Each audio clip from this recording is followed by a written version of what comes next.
안녕하세요. 미래를 설계하라 경제잡학사정 고혜림입니다.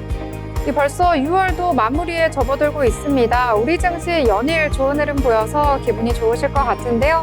오늘 장은 또 어떤 분위기에서 흘러갔을지 함께 살펴보도록 하겠습니다. 오늘도 두 분의 아나운서와 함께합니다. 김소영, 김경진 아나운서와 함께하겠습니다. 안녕하세요. 안녕하세요.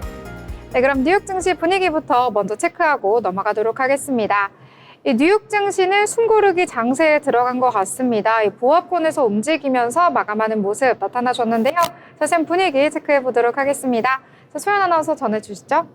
네, 이날 뉴욕 증시는 이스라엘과 이란의 휴전 상황을 주시한 가운데 제롬 파월 연방준비제도 의장 발언을 소화하며 혼조세로 장을 마감했습니다. 다우지수가 0.25% 하락했고 S&P 500 지수가 약보합세를 보인 반면 기술주 중심의 나스닥 지수는 소폭 상승했습니다. 글로벌 이슈 통해 자세한 소식 살펴보겠습니다. 시장을 움직일 만한 재료가 부족한 가운데 이스라엘과 이란 간 휴전 소식을 소화하며 중동 상황을 주시하는 모습이었습니다. 도널드 트럼프 미국 대통령은 이날 네덜란드 헤이그에서 열린 북대서양 조약기구 정상회의 후 기자회견에서 다음 주 이란과 대화할 것이라며 이스라엘의 대이란 공격으로 중단됐던 미국과 이란 간 비핵화 협상을 재개할 뜻을 내비쳤습니다. 트럼프 대통령은 핵 협정 체결에 대해 우리가 핵을 완전히 폭파해 협정이 중요하게 느껴지지 않는다면서도 필요하다고 생각하지 않지만 문서가 있다면 나쁘지 않다, 체결할 수 있다고도 말해 가능성을 열어뒀습니다. 트럼프 대통령은 이란 핵 프로그램이 수십 년 전 수준으로 후퇴했다고 주장했지만 CNN과 뉴욕타임스 등 주요 언론들은 미 국방정보국 초기 평가 자료를 입수해 이번 공습이 핵시설을 충분히 파괴하지 못했으며 핵 프로그램을 수개월 지연시켰을 뿐이라고 보도했습니다. 다음 소식입니다. 제롬 파월 연방준비제도 의장은 이날 미국 의회 상원에서 반기 통화정책 보고에 나선 가운데 전일과 같은 기조의 발언을 내놨습니다. 파월 의장은 관세가 경제에 미치는 여파를 예측하기 매우 어렵다며 기다리기에 적절한 위치를 유지하고 있다고 밝혔습니다.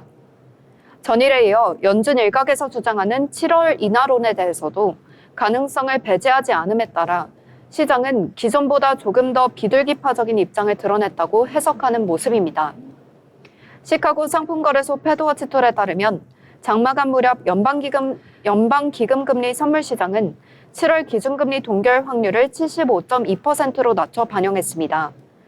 9월까지 금리가 동결될 가능성은 9.2%로 하락했고 연말까지 연내 한 번 이하의 그칠 가능성은 9.9%로 낮아졌습니다. 이스라엘과 이란이 서로 지쳤지만 조만간 다시 갈등이 생길 수도 있다고 도널드 트럼프 미국 대통령이 말했습니다.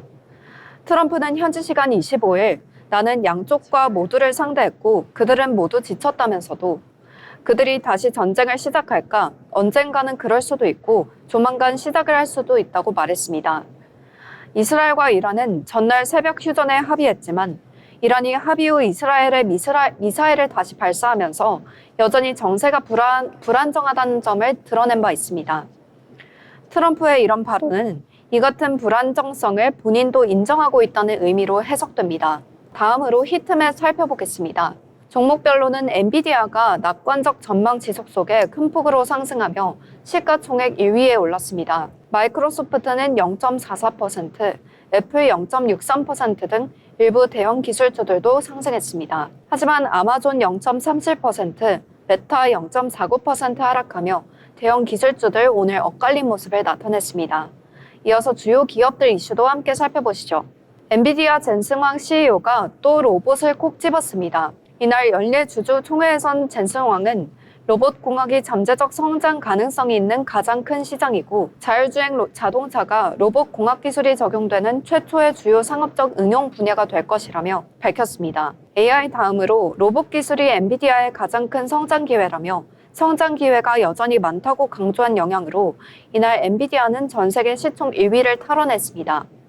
구글이 인공지능 코딩 에이전트를 출시하며 개발자 시장 공략에 나섰습니다. 구글은 AI 코딩 도구인 제미나이 CLI를 전 세계에 출시한다고 현지 시간 25일 밝혔습니다. 해당 AI 도구는 기존의 전통적인 프로그래밍 인터페이스의 복잡함을 줄여 개발자들이 일반 언어로 AI와 작업할 수 있도록 해줍니다. 구글 수석 소프트웨어 엔지니어 테일러 멀레는 제미나이 CLI를 통해 자연어로 컴퓨터와 대화하며 문제를 해결하는 등 이전보다 많은 것을 할 수 있다고 말했습니다. 이 에이전트는 기본적으로 AI 코딩 보조 도구지만 간단한 웹사이트 제작이나 동영상 생성 등 다양한 작업에도 사용할 수 있다고 구글은 설명했습니다. 구글이 AI 코딩 에이전트를 내놓으면서 챗 GPT 개발사 오픈AI와 엔스로픽 등 AI 코딩 시장을 둘러싼 경쟁이 치열해질 전망입니다. 미국 등 일부 국가의 수천 개 페이스북 그룹이 이날 정지됐습니다. 일부 사용 이용자들은 문제 해결 온라인 청원에 나서거나 집단 소송을 검토 중입니다. 페이스북 그룹은 관심사가 같은 사람들이 모일 수 있는 페이스북 내 커뮤니티 페이지입니다. 메타의 인공지능 자동화 알고리즘 시스템이 원활히 작동하지 않으면서 문제가 발생한 것으로 파악됩니다. 메타 측은 기술적 오류를 인정했지만 구체적 원인이나 피해 규모는 공개하지 않았습니다. 마지막 소식입니다. 전기차 업체 테슬라가 유럽에서 올해 5개월째 부진한 판매 기록을 이어갔습니다. 현지 시간 25일 유럽 자동차 제조업 협회가 발표한 신차 등록 데이터에 따르면 지난 5월 유럽 전 지역에서 테슬라의 신차 등록 대수는 13,863대로 지난해 같은 달보다 27.9% 감소했습니다. 테슬라의 유럽 자동차 시장 점유율도 1년 사이에 1.8%에서 1.2%로 낮아졌습니다. 올해 들어 머스크가 도널드 트럼프 미 행정부의 정부 효율부 수장을 맡아 두드러진 정치행 보호를 보인 것이 유럽 소비자들의 반감을 산 데다 중국 전기차 업체들의 약진이 테슬라에 지속적인 타격을 준 것으로 분석됩니다. 지금까지 미증시 마감 시황 전해드렸습니다. 네, 이렇게 여러 가지 내용들 정리를 해주셨습니다. 일단 미증시 한숨 돌리는가 싶은데요. 이 와중에 엔비디아는 굉장히 잘 나가고 있습니다. 시총 1위 자리 다시금 탈환을 했는데요. 일단 이 도널드 트럼프의 상호관세 여러 가지 이슈로 인해서 주가가 폭락을 했었는데 그때에 비해서 60% 이상 올랐다라고 볼 수가 있습니다. 그때가 바로 한 4월 초 정도였는데요. 2달 정도, 3달 정도 지나니까 주가가 확연하게 뛴 것 같습니다. 앞으로 또 반도체주의 훈풍이 불지 자세한 내용, 국내 증시까지도 잠시 후에 정리를 해드리도록 하겠습니다. 자, 그러면 이번에 저희 기업에 대해서 알아볼 시간인데요. 오늘 경진 아나운서, 제가 또 자주 가는 기업이더라고요. 네, 맞습니다. 여러분, 요즘 날씨 정말 덥습니다. 이렇게 더운 날씨만 되면 시원한 음료 한 잔이 생각나곤 하는데요. 정말 이런 무더운 더위보다 더 뜨거운 메뉴 하나가 있다고 합니다. 바로 메가커피의 팥빙 젤라또 파르페인데요. 그런데 여러분, 이 메뉴 알고 보면 메가커피 알바생들이 가장 무서워하는 메뉴라고 합니다. 그 이유가 왜일까요? 이 메뉴를 살펴보면 가격대는 3,000원밖에 안 하는데 이 들어가는 토핑들이 정말 예사롭지 않습니다. 이 구성을 살펴보면 통팥, 연유, 크런치 그리고 심지어 젤라또까지 이 한 컵에 다 들어가는데요. 그래서 토핑들이 많아서 사람들의 입은 즐겁지만 이 만드는 사람 입장에서는 손이 쉴 틈이 없죠.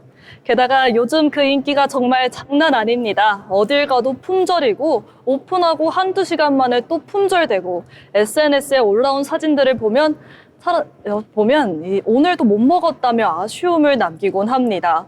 그런데 여기서 우리가 궁금해야 할 것은 하나 있죠. 바로 이 메가커피라는 브랜드는 도대체 어떤 브랜드길래 이렇게까지 사람들이 찾고 또 품절 대란을 만들어내는 걸까요?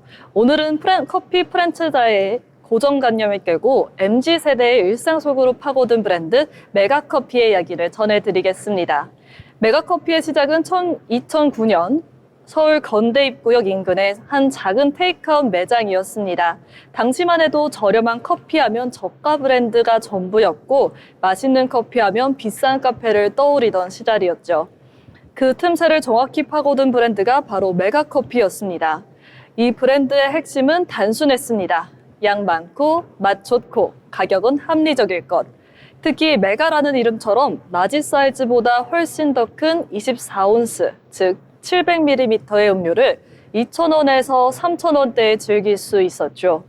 처음엔 그게 말이 돼? 라면서 많은 반응이 있었지만 학생과 직장인, 자영업자들 사이에서 입소문을 타기 시작했고 지금은 전국에 약 2,800여 개 매장을 운영하는 국내 대표 커피 프랜차이즈로 성장했습니다. 메가커피는 단순히 저가 커피가 아닙니다. 저렴하지만 맛있고 예쁘기까지 한 브랜드. 바로 이 포지셔닝이 핵심이었습니다. 음료의 양과 가격으로 일단 눈길을 끌고 상큼한 과일 에이드, 달달한 디저트 메뉴, 그리고 시즌 한정 음료로 다양한 취향을 사로잡죠. 또한 컵 디자인이나 신메뉴 사진을 보면 딱 인스타 감성에 맞춰져 있다는 걸 알 수 있습니다. 즉 메가커피는 SNS에 올리고 싶은 커피, 맛도 있지만 사진도 남기는 즐거움이 있는 브랜드로 진화한 겁니다. 메가커피의 또 다른 성공 비결은 가맹점 중심의 전략입니다. 기존 프랜차이즈가 본사 이익을 최우선으로 한다면 메가커피는 가맹점의 수익성과 운영 편의를 우선시하는 구조로 만들었죠. 원두나 재료 공급가는 낮추고 메뉴 구성은 단순화하면서도 다양하게 유지해 운영이 수유면서도 마진율은 보장할 수 있도록 했습니다. 가맹비와 교육비, 인테리어 비용 등은 초기 창업 비용도 비교적 낮은 편이라 소자본 창업 키워드라 맞물려 가맹 문의가 폭발적으로 증가했습니다. 그 결과 메가커피는 2020년대 들어 가장 빠른 속도로 매장을 늘려가는 브랜드가 되었죠.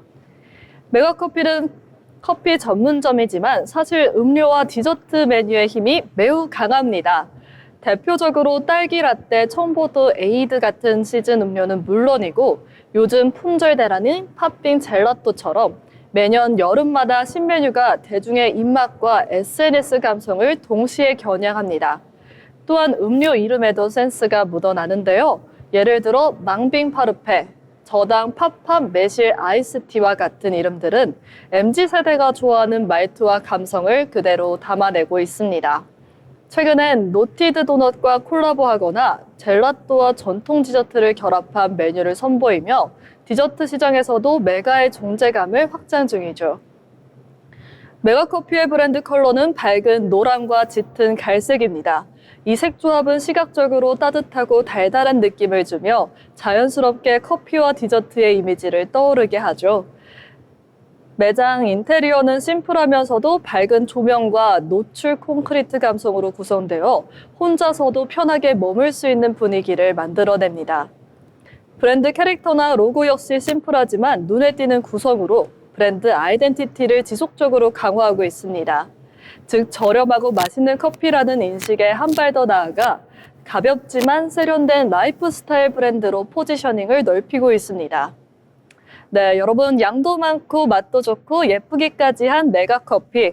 이젠 단순히 가성비 좋은 카페를 넘어 커피와 디저트를 둘러싼 라이프 스타일 전체를 바꾸고 있는 브랜드라는 걸 아시겠죠? 팥빙 젤라또 파르페 한 입 먹으러 갔다가 하루가 기분 좋아지는 브랜드. 그게 바로 지금의 메가커피입니다. 지금까지 알아두면 쓸데있는 브랜드 기업사전 메가커피였습니다.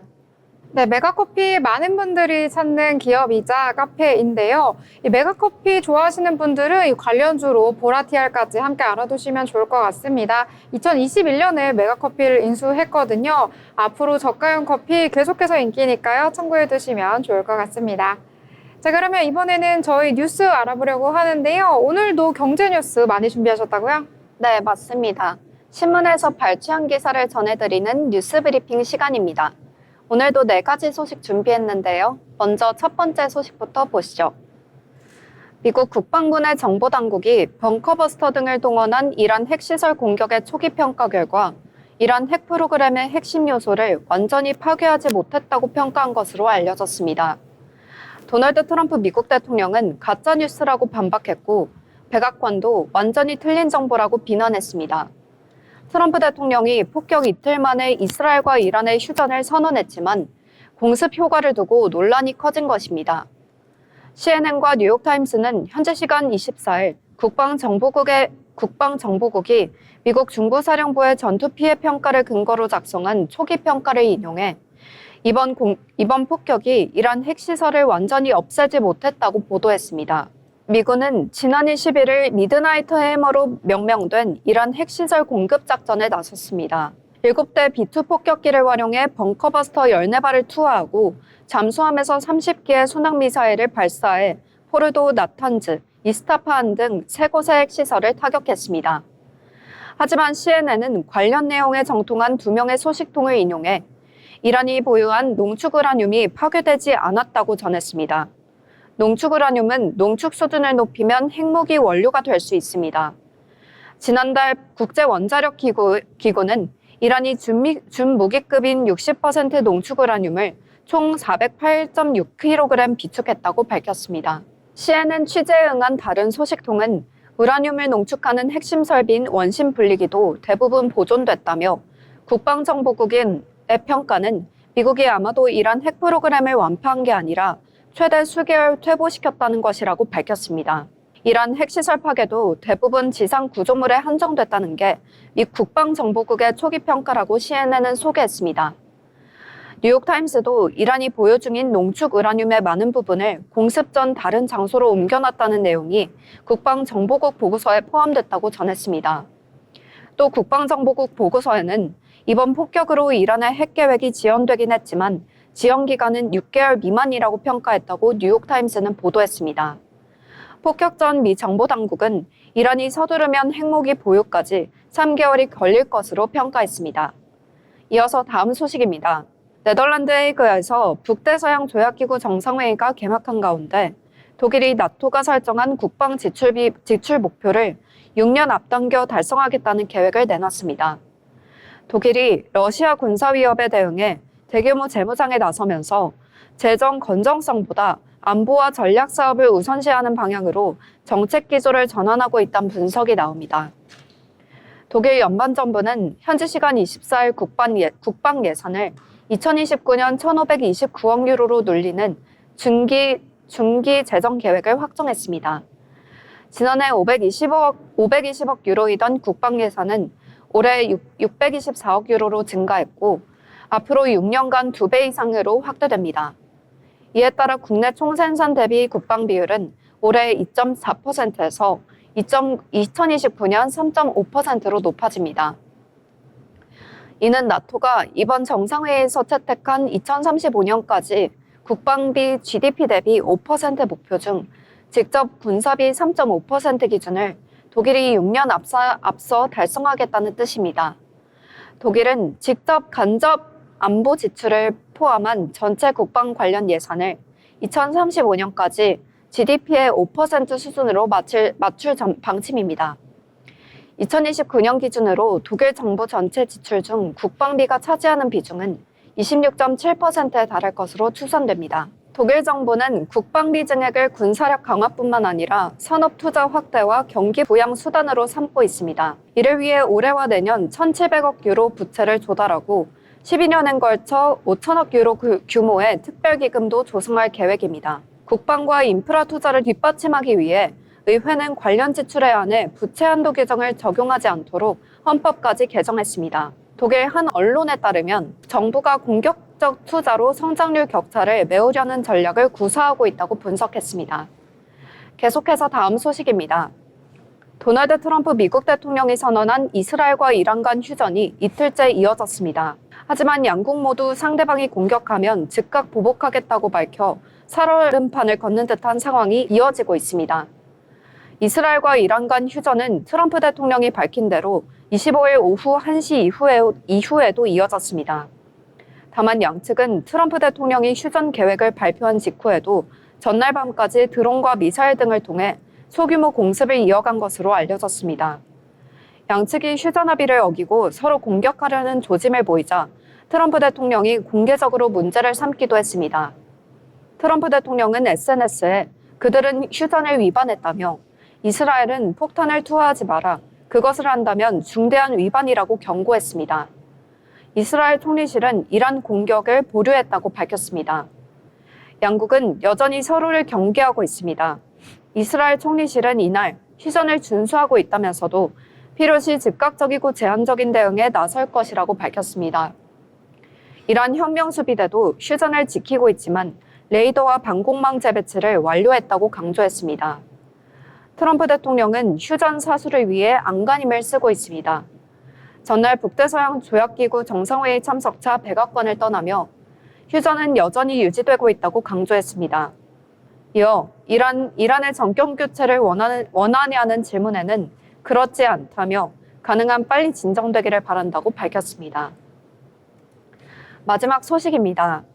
제롬 파월 연방준비제도 의장은 현지 시간 25일 당분간 우리는 정책금리 고려에 앞서 가능성에 대해 더 많은 것을 배우기 위해 기다리기에 적절한 위치에 있다고 밝혔습니다. 파월 의장은 이날 연방의회 상원은행위원회에 출석해 모두 발언에서 물가 안정이 없으면 모든 미국인에게 혜택을 주는 장기간 강력한 고용시장 환경을 달성할 수 없다는 점을 명심해야 한다고 평가했습니다. 그는 정책 변화는 계속 진화하고 있으며 경제에 미치는 영향은 불확실하다면서도 관세의 영향은 궁극적인 수준, 그 수준에 대한 기대치, 그리고 관련 경제적 영향 등 여러 요인에 따라 달라진다고 설명했습니다. 파월 의장은 인플레이션이 미치는 영향은 가격 수준의 일회성 변화를 반영해 단기적일 수 있다면서도 인플레이션 효과가 대신 더 지속적일 가능성도 있다고 우려했습니다. 트럼프 대통령의 관세에 대해서는 파급 어려움을 토로했습니다. 그는 이번 상황에 특히 어려운 이유 중 하나는 현대의 유사한 선례가 거의 없다는 점이라며 우리는 추정치에 대해 겸손해야 한다고 말했습니다. 제가 준비한 소식은 여기까지입니다. 지금까지 뉴스브리핑 시간이었습니다. 네, 여러 가지 뉴스들 정리를 해주셨습니다. 자, 일단 미국 경제에 대한 여러 가지 전문가들의 의견이 엇갈리고 있는 상황입니다. 이 엔비디아와 같은 핵심 기술주의 상승 긍정적으로 바라보고 있기도 한데요. 하지만 정고점 부담도 있고 여러 가지 긴축 정책도 나오고 있다는 점, 또 지정학 리스크는 여전히 아직도 불안하다라는 평가도 있기 때문에 여러 가지 뉴스들 종합을 하신 다음에 투자 전략 세워보시길 바라겠습니다. 더불어 본 방송에서 제공하는 정보는 투자 판단을 위한 조언일 뿐 해당 종목의 가치, 상승과 하락에 대해서는 보장하지 않습니다.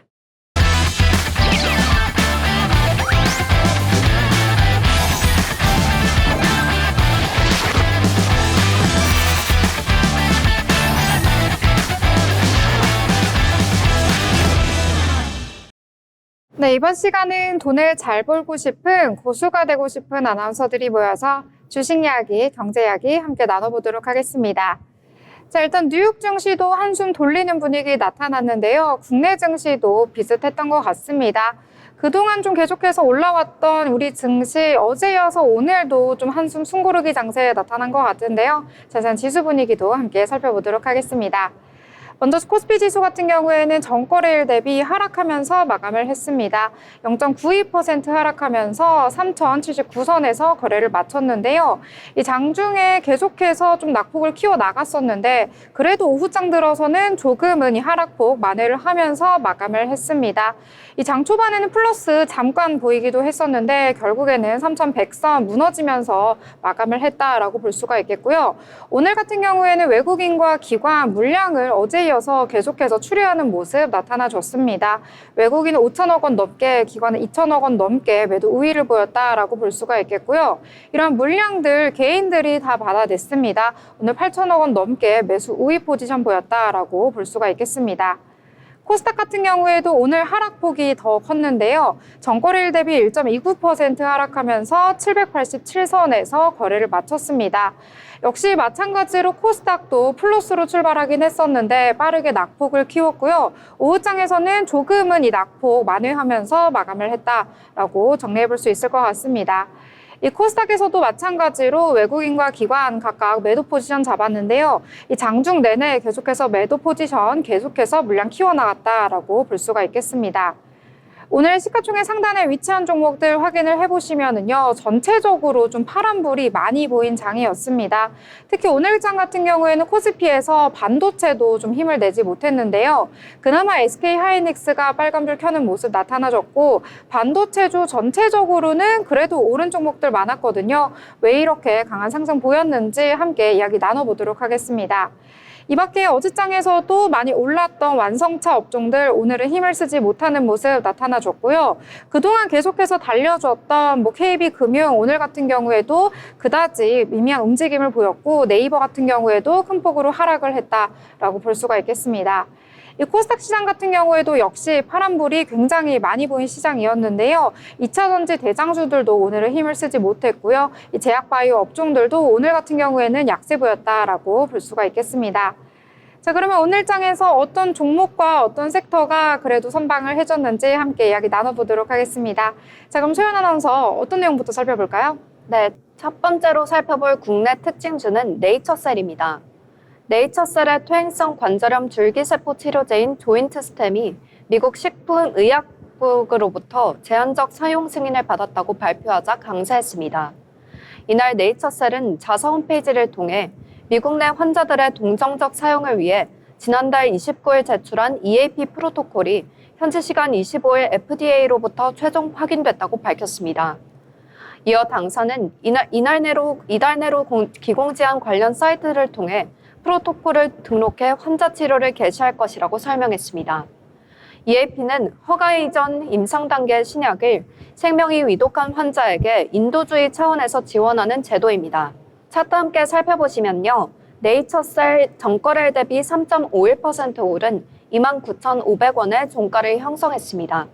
네, 네이처셀 같은 경우에는 오늘 개장하자마자 VI 발동이 걸리는 모습 나타났고요. 두 자릿수 때까지 빠르게 치솟는 모습 나타났습니다. 좀 후반부에 아쉽게 윗골이 달리면서 마감을 했다라고 정리를 해보도록 하겠습니다.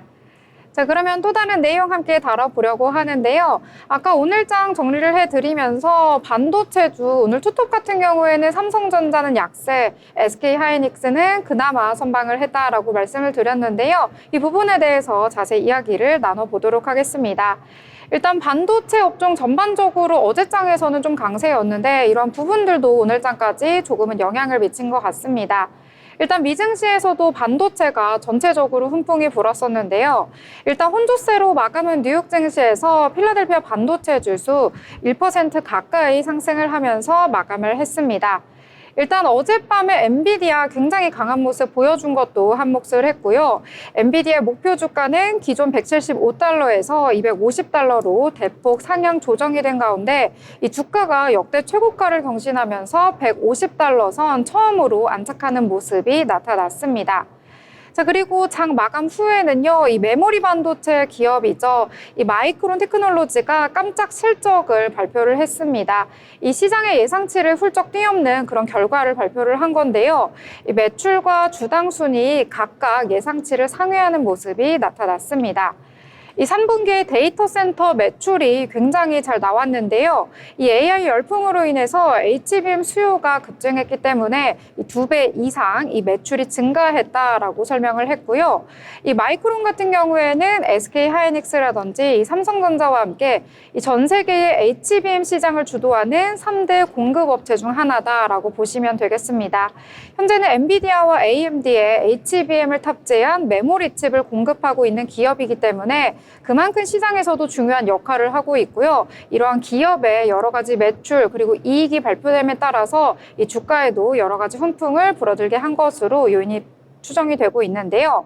마이크론이 내놓은 다음 분기 가이던스도 시장의 기대치를 웃돌았다라는 소식도 함께 전해졌습니다.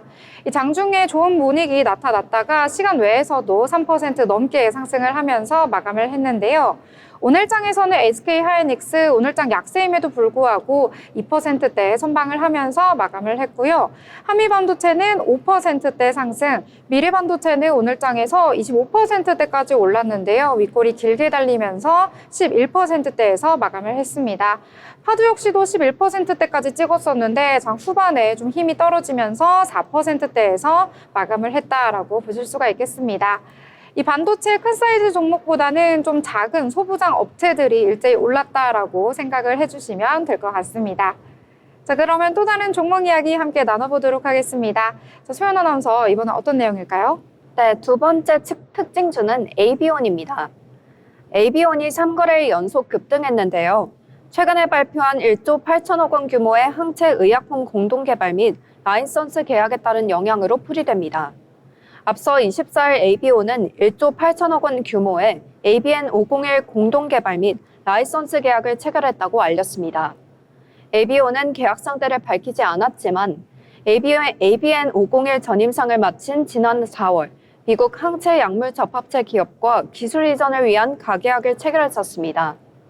이 기업과 본계약까지 이어진 것으로 업계에선 추정하고 있습니다. 차트 함께 살펴보시면요. AB온 전거래 대비 무려 30% 오른 9,880원에 거래를 마무리했습니다. 네, 오늘 상한가로 출발을 했는데 3거래일 연속해서 좋은 흐름 보여주고 있습니다. 일단은 3거래일 연속 좀 급등을 하다 보니까 좀 부담이 될 것 같은데요. 내일장에서는 어떻게 또 주가 흐름 이어질지 함께 체크해 보시길 바라겠습니다. 자, 그러면 또 다른 내용 함께 이야기해 봐야겠죠. 오늘장 2차 전지가 또 약세다라고 말씀을 드렸었는데 그 안에서 전고체 쪽은 오늘 강세여서 함께 이야기를 나눠보도록 하겠습니다. 자, 일단 미국 쪽의 훈풍 또 국내 증시까지도 영향을 미친 것으로 보이고 있는데요. 이 미국 쪽에서 전고체 배터리 업종들이 잘 나가다 보니까 국내 증시까지도 훈풍 그대로 이어졌습니다. 이 전고체 배터리 좀 오랜만에 강세를 보인 것 같은데 잊으신 분들이 있다면 한 번 더 말씀을 드리자면은요. 이 기존의 2차 전지는 많이 들어보셨을 텐데요. 2차 전지 안에 있는 양극재와 음극재 사이에 있는 전해질이 기존에는 액체로 이루어져 있는데요. 이것을 고체로 바꾸는 것이 바로 전고체 배터리다라고 보시면 되겠습니다. 이 차세대 배터리, 꿈의 배터리다라고 불리기도 하는데요. 이 전고체 배터리를 개발하고 있는 업체 퀀텀스케이프가요. 코브라 세퍼레이터를 기존 공정에 본격 적용을 했다라는 소식이 전해졌습니다. 이 기술 같은 경우에는 기존에 있는 이 랩터 공정을 대체하기 때문에 열 처리 속도는 무려 25배 정도 향상이 되고요. 생산 공간도 기존보다는 대폭 줄어들 수 있다라는 장점이 있다고 합니다. 이 대량 생산도 가능하게 되고요. 또 비용 절감까지 할 수 있기 때문에 여러 가지 장점을 가진 그런 공정이다라고 보시면 되겠는데요.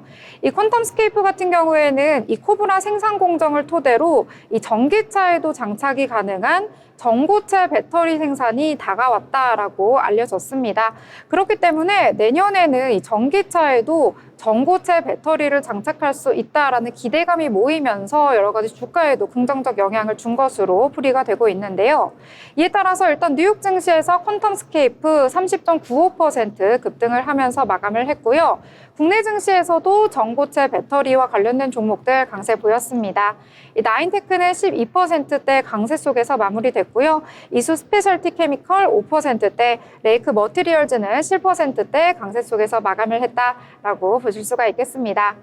일단 전고체 배터리는 현재까지는 좀 기술력이 미미하긴 하지만요. 앞으로 더욱더 기대가 되는 그런 분야니까요. 앞으로 유의 깊게 살펴보시길 바라겠습니다. 자, 그러면 또 다른 내용 함께 또 이야기해봐야겠죠? 이번엔 어떤 종목일까요? 네, 마지막 종목은 자이글인데요. 2차 전지 테마주로 꼽히는 자이글이 급등했습니다. 테슬라가 완전 자율주행 형태로 운영되는 로보택시를 출시한 것이 호재로 작용한 것으로 보이는데요. 나트륨 이온 배터리 생산업체인 자이글은 2차 전지 테마주로 꼽힙니다. 자이글은 지난해 국내 유일 리튬 인사철 전지 사업을 영위하는 CM파트너 전지 사업 부문을 인수하기도 했습니다. 테슬라가 미국에서 로보택시 서비스를 시작하면서 국내 2차 전지 주가 상승세를 탈 것이란 기대가 나온 것입니다. 자이글이 테슬라의 로보택시 출시 기대감에 힘입어 강한 매수세가 몰리고 있는 것으로 풀이됩니다. 시장에서는 자이글이 테슬라 혹은 테슬라 공급망의 협력사와 기술적 접점을 갖고 있는 것이 아니냐는 관측도 흘러나오고 있습니다. 공식 발표는 없지만 회사가 꾸준히 AI, 자율주행 관련 기술 특허를 출원하고 있어 이번 기대감이 단순한 추정은 아니라는 평가도 뒤따릅니다. 차트 함께 살펴보시면요. 자이글 전거래일 대비 29.95% 급등하며 5,640원에 마감했습니다. 네, 자이글 상한가 진입하면서 오늘 마감을 했습니다. 물론 장 초반에 또 VI가 발동되는 등 이 급등세를 저지하려고 했지만 역시 불기둥은 막을 수가 없었던 것 같습니다. 이 미국에서 이 로보택시 드디어 상용화가 된다라는 기대감이 모이면서 영향을 준 것으로 보이는데요. 일단 로보택시 같은 경우에는 일단 개인들이 하지는 않고 일단은 우버같이 일단 공용화되는 먼저 시범부터 한다고 하니까요. 이런 부분들 체크해 보시면 좋을 것 같습니다.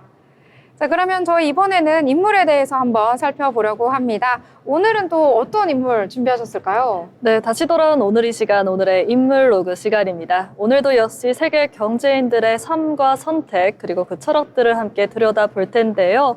오늘은 중국의 스타트업 붐 하면 절대 빼놓을 수 없는 인물 한 명을 소개해 드리려고 합니다.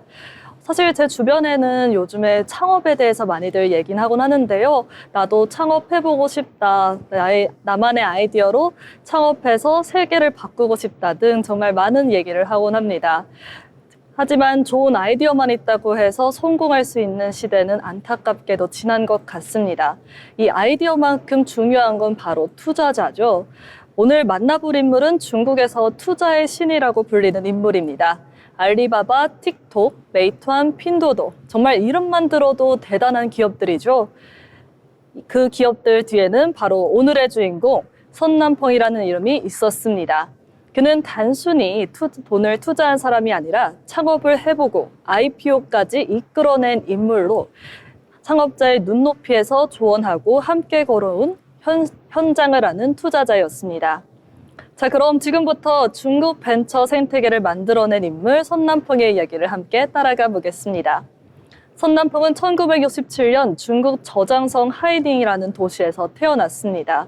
어릴 때부터 수학에 남다른 재능을 보였고 자연스럽게 엘리트 코스를 걷게 되죠. 그는 상하이 교통대학교에서 응용수학을 전공하며 실력을 인정받았고 더 넓은 세상을 경험하고 싶다는 생각에 미국으로 유학을 떠나게 됩니다. 그리고 그가 선택한 곳은 바로 예일대학교. 이곳에서 MBA 과정을 밟으며 본격적으로 금융과 경영을 공부하게 됩니다. 졸업 후에는 뉴욕의 시티은행에서 첫 커리어를 시작했고 도이치뱅크, 체이스 맨해튼, 리먼 브라더스 같은 글로벌 투자은행에서 경험을 쌓으며 월가의 감각을 익히게 됩니다. 안정적인 커리어였지만 선남펑은 거기에 만족하지 않았습니다. 그는 늘 새로운 도전을 갈망해왔죠. 1999년 그는 투자은행이라는 안정된 직장을 뒤로하고 전혀 다른 길로 나아갑니다. 그가 공동 창업한 첫 번째 회사는 바로 시트릿닷컴인데요. 지금은 중국 최대 온라인 여행 플랫폼으로 성장한 이 회사는 당시만 해도 혁신적인 도전이었죠. 단 4년 만에 나스닥에 상장되면서 중국 인터넷 기반 기업 중 가장 빠른 성공 사례 중 하나로 평가받게 됩니다. 이후 그는 또 한 번의 창업에 나서는데요. 이번에는 호민이라는 저가 호텔 체인을 세웁니다. 저렴하면서도 믿을 수 있는 숙박 서비스를 제공하겠다는 취지로 시작한 이 사업 역시 나중에 상장사로 성장하며 대중적인 브랜드로 자리 잡았습니다. 그의 이런 경험은 단순히 창업을 해봤다는 차원을 넘어 경영자와 투자자의 두 눈을 동시에 가진 독특한 존재로 만들어주죠. 그리고 2005년 선남펑의 인생에서 결정적인 변화가 찾아옵니다. 실리콘밸리의 대표 벤처 캐피털인 세코이아 캐피탈과 손잡고 중국 법인인 세코이아 차이나를 설립하게 됩니다. 이후 그는 수많은 기업에 초기 투자를 진행하며 중국 스타트업 생태계에선 없어서는 안 될 핵심 인물로 부상하게 됩니다. 그가 투자한 기업은 바이트댄스, 핀도도, 메이투안, 진동닷컴, 그리고 드론 기업 DJI까지 지금은 모두 글로벌 유니콘으로 성장한 회사들입니다. 선남펑의 투자 철학은 단순한 감이 아닌데요. 숫자를 철저히 분석하면서도 창업자의 눈빛을 읽는 감각. 자신의 창업 경험이 있었기에 그가 내리는 판단에는 항상 현실적인 깊이가 있었죠. 사람들은 종종 그를 중국의 피터 틸이라고도 불리곤 합니다. 기술과 시장을 보는 눈, 창업가의 철학을 꿰뚫는 통찰력까지 단순한 자본 공급자가 아닌 성장을 이끄는 파트너였기 때문입니다. 그의 성과는 세계적으로도 주목받았습니다. 2012년부터 매년 포브스가 발표하는 미다스 리스트에 이름을 올렸고 2018년에는 전체 1위를 기록하며 최초의 중국인 1위 투자자라는 타이틀을 얻었습니다. 타임즈에서는 세계에서 가장 영향력 있는 인물로 선정되었고 포츠는 중국에서 가장 영향력 있는 기업가라고 평가했습니다. 선남펑은 종종 이런 말을 합니다. 좋은 투자는 숫자만으로 판단되지 않는다. 창업자의 눈빛을 보고 그 안에 담긴 진심을 읽을 수 있어야 한다. 그에게 투자란 돈을 빌려주는 일이 아니라 누군가의 꿈을 함께 짊어지고 가는 일입니다. 단기 수익보다도 함께 성장할 수 있는 믿음을 더 중요하게 여기는 거죠. 2023년 세코이아 캐피털은 조직을 글로벌의 지역 중심으로 분리하게 되면서 선남펑은 중국 법인을 독립시켜 홍산자본, 영어로는 홍산이라는 새로운 이름으로 재출범시킵니다. 이제 그는 더 이상 글로벌 본사의 지사장이 아니라 중국 시장을 대표하는 독립 벤처 캐피털의 리더가 됩니다.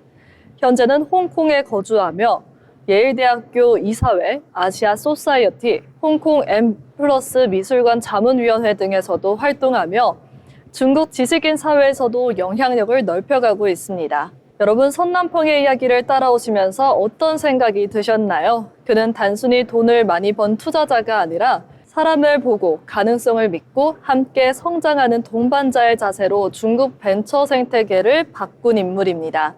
창업과 투자, 실패와 성공을 모두 경험해본 사람이기에 그의 조언엔 무게가 있었고 그의 판단은 언제나 현실적이면서도 따뜻했습니다. 좋은 투자란 창업자의 눈빛에서 시작된다. 그 말처럼 진심을 읽고 가능성을 함께 키워가는 것. 그것이 선남펑이 만들어온 투자 철학의 핵심이지 않을까 싶습니다.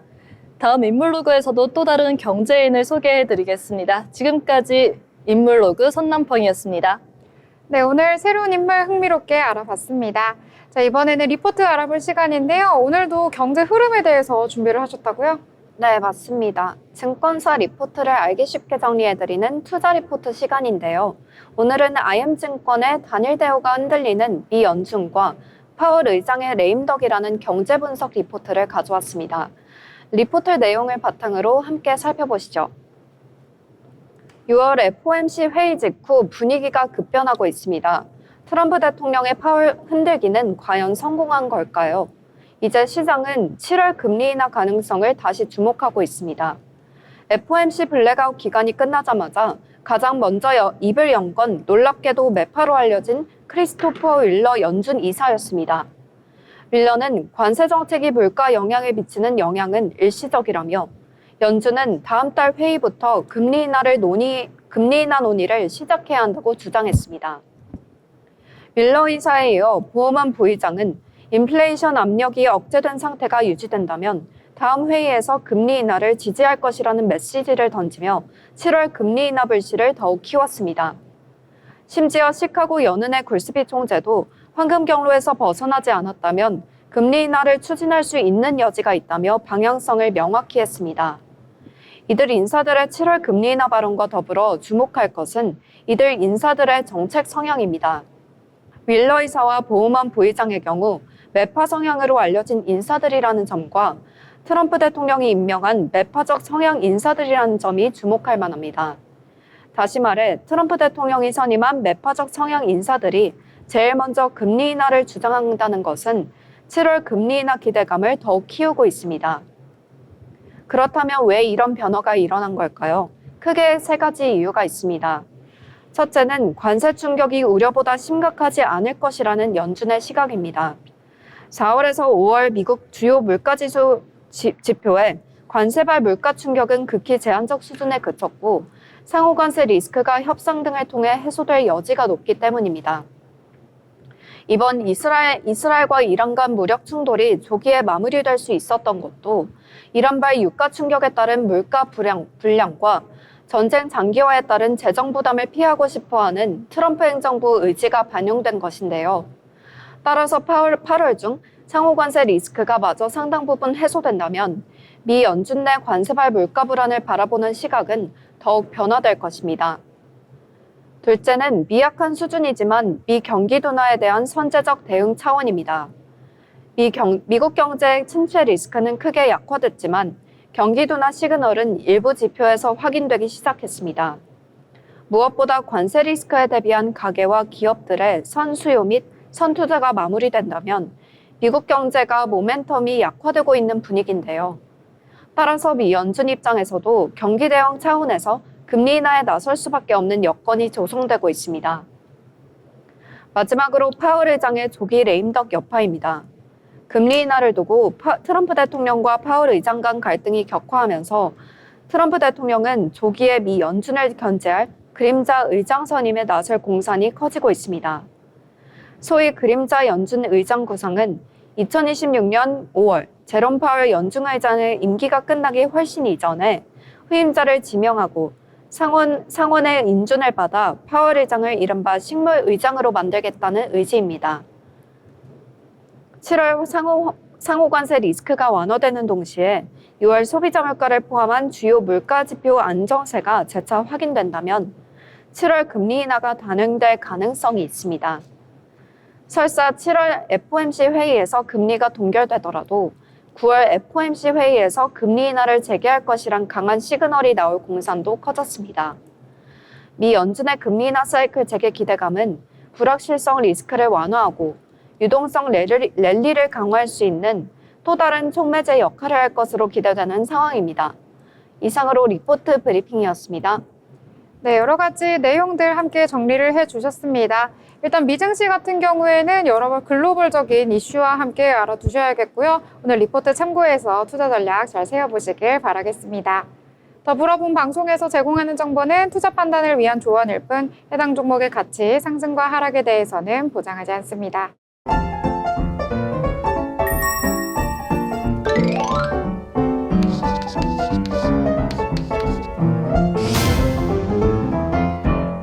네, 오늘 장에 대해서 여러 이야기들 함께 나눠봤습니다.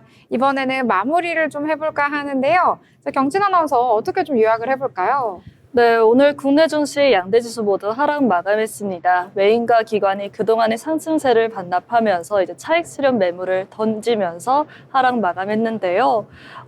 이제 최근 증시 상승을 견인했던 이슈들도 소명이 됐고, 전날 미증시 역시 이 엔비디아를 비롯한 기술주 섹터를 제외한 업종들이 전반적으로 하락했기 때문에 그렇게 하락 마감했던 것 같습니다. 하지만 이렇게 오르는 게 있다면 내려가는 것도 있는 법이죠. 저는 한 줄 평으로 이제 소개를 하자면 오히려 지금이 기회일까라고 정리하고 싶습니다. 네, 저랑 똑같은 생각을 하셨는데요. 네, 그러면 이번에 수연 아나운서 어떻게 마무리해볼까요? 오늘 제 한 줄 평은 뭔가 그렇다 할 재료가 없었다라고 정리할 수 있을 것 같습니다. 네, 왜 웃으시는 거죠? 너무 짧아서. 너무 짧아서요. 간단히 요약을 해주셨고요. 일단 오늘 장 같은 경우에는 정말 차익 실현 매물도 쏟아졌고요. 그동안 열심히 달리다 보니까 조금은 쉬어갔던 하루가 아닐까 싶습니다. 오늘은 한숨 돌려보자 이렇게 정리를 해보도록 하겠습니다.